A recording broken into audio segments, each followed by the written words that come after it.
Welcome to Your Unapologetic Life, the podcast for the woman who's done crying herself to sleep after the breakup or divorce, and she is ready to figure out what this next chapter is going to look like.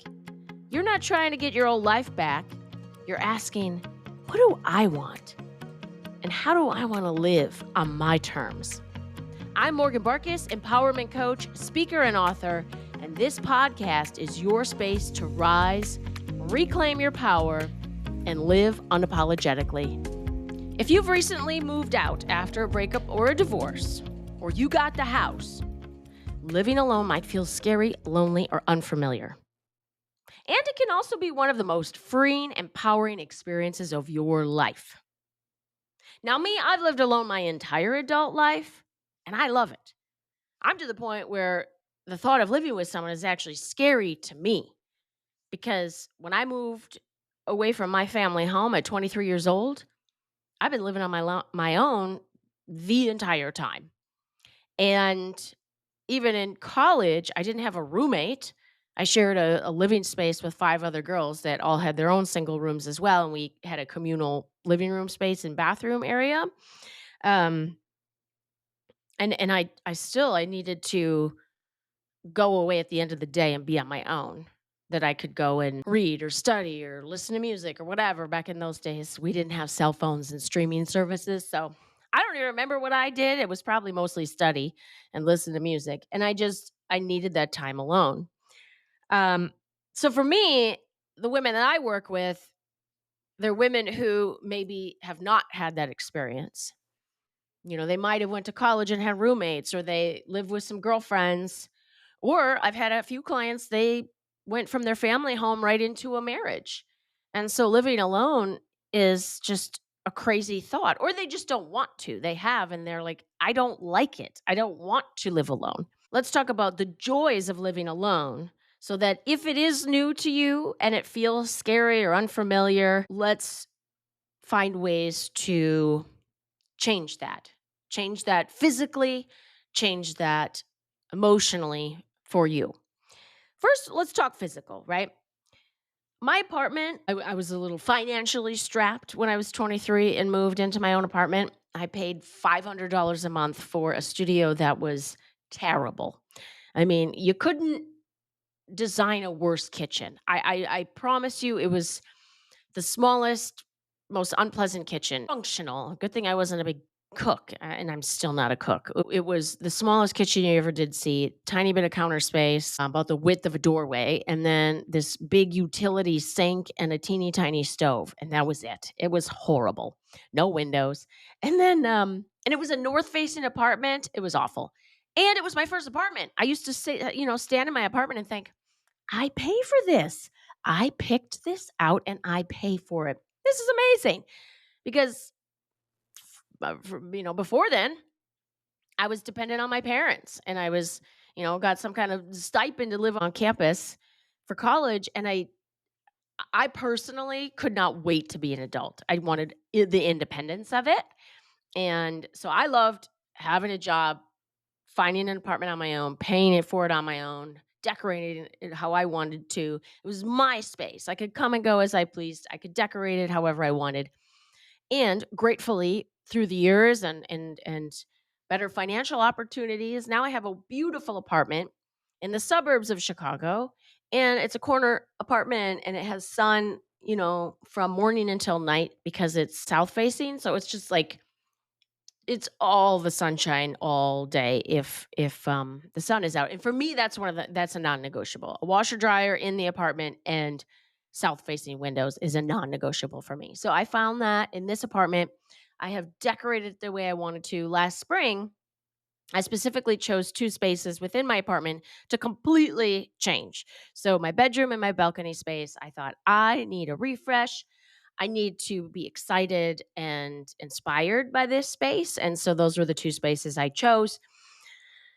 So I feel like I've invested time and money into creating the cozy yet classy vibe of my apartment. It's very personalized. I have, photos that I've had printed and put on canvas of my parents and I on different trips we've taken. And I have a big picture of um, there's a beach where I used to live in Boca Raton. It's called Spanish River Beach, and I lived right off of Spanish River Boulevard. And I used to go down there all the time. And my soul is in Spanish River Beach, and I have a picture of that, and I blew it up on a canvas, and it's huge. And I walk up the stairs, and I see that every time I leave or come home to my apartment. And I calculated too. I mean, let's be real. I pay almost $90 a day to live in this apartment. You better believe I'm going to spend time here because I created a space that feels good and the space reflects me. So if you're living alone and your space reflects you and you feel comfy, cozy, safe, and inspired by your space, that it's a reflection of you, your personality, and what's important to you, whether it's family, your dog. I got two. One of the dogs, Eros, he was a sweet baby angel, a toy poodle I had when I got him when I lived in Florida, and we moved to California together and then back to Florida. And he passed, it's 4 years ago now. And I have two of my favorite pictures of him, and I had them put on canvas, and they're big, and they're in the guest bedroom above the bed. And I get to see him every day. And then I have another painting that was done kind of like pop art, based on Apollo, who lives with my parents. He's another toy poodle, technically my dog, and not really. He's the family dog, and he lives with my parents. And I get to look at him every day. And I have books around me, all my favorite books. And so it's just, I've created a space that I want to be in.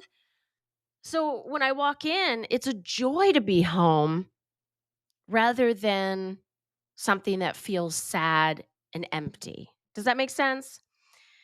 And then let's talk about your feelings around living alone, because yes, you can change your physical space. You can have luxurious sheets and beautiful art on the walls and pictures on the wall and knickknacks, etc. Books, rugs. I love some rugs. I like a lot of color pops, patterns, and so it's just I've created a space that I enjoy, and you can do the same thing. And then there's also the feelings around it, right? Because when you first realize that you're living alone, you're like, wait a second, I have to sleep alone. And okay, well, if I cook, what am I? I'm cooking for one now?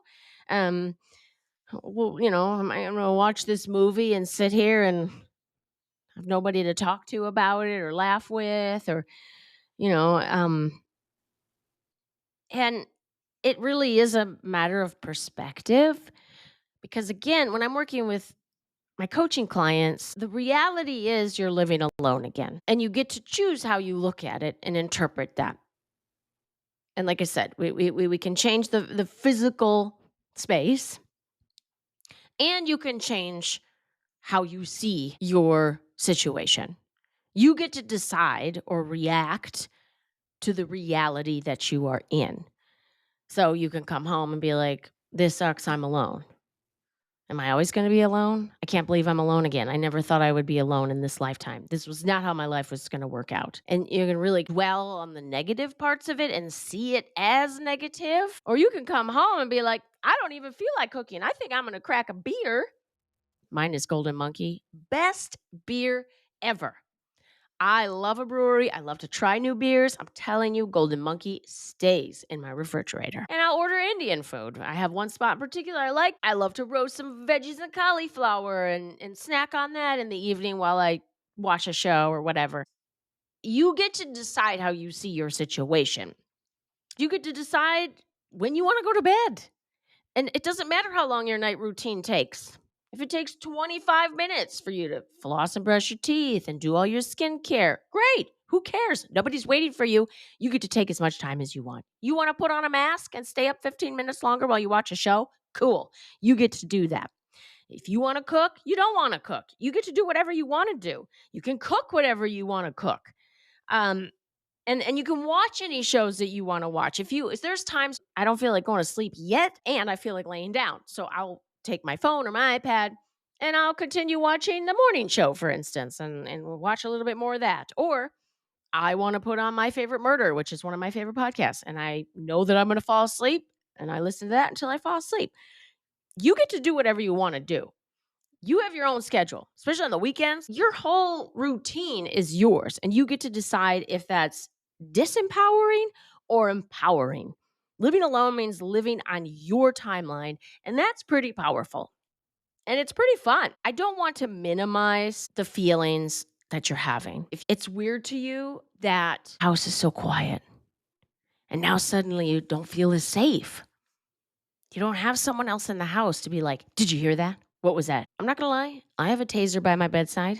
I also keep my bedroom door locked when I go to the bedroom. That's one less way that someone can get to me if they were to break into my house. I have little cameras. Cool. So then when I'm away from my apartment, I know if anybody's ever been in my apartment, because what I didn't like was coming home after being gone for a week or two for work or pleasure, what have you, and I would have to go around into every walk-in closet and coat closet and shower, and I had to look and I would keep a meat tenderizer in my hand, ready to knock somebody out if I had to. And now I don't have to worry about that. I got cameras. So I don't want to minimize the fact that it can be scary living alone. It can feel empty living alone.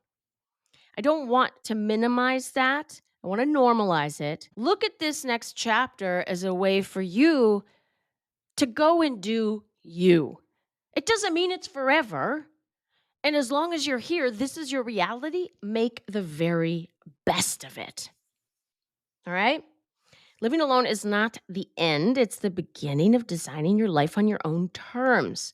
And if you want to write a little Post-it note and put it somewhere at your desk or in the bathroom, this is my space, my rules, my joy. I have a couple book recommendations for you too. Why not? One of them is, here's one for you.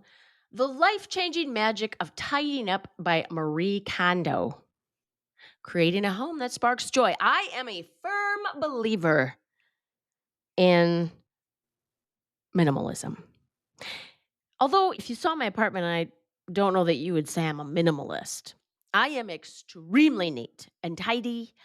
Yesterday, I spent hours vacuuming, scrubbing the floors. I went out to my balcony and I vacuumed every spider web and vacuumed up to 3 spiders from the storage closet out there. I was thorough.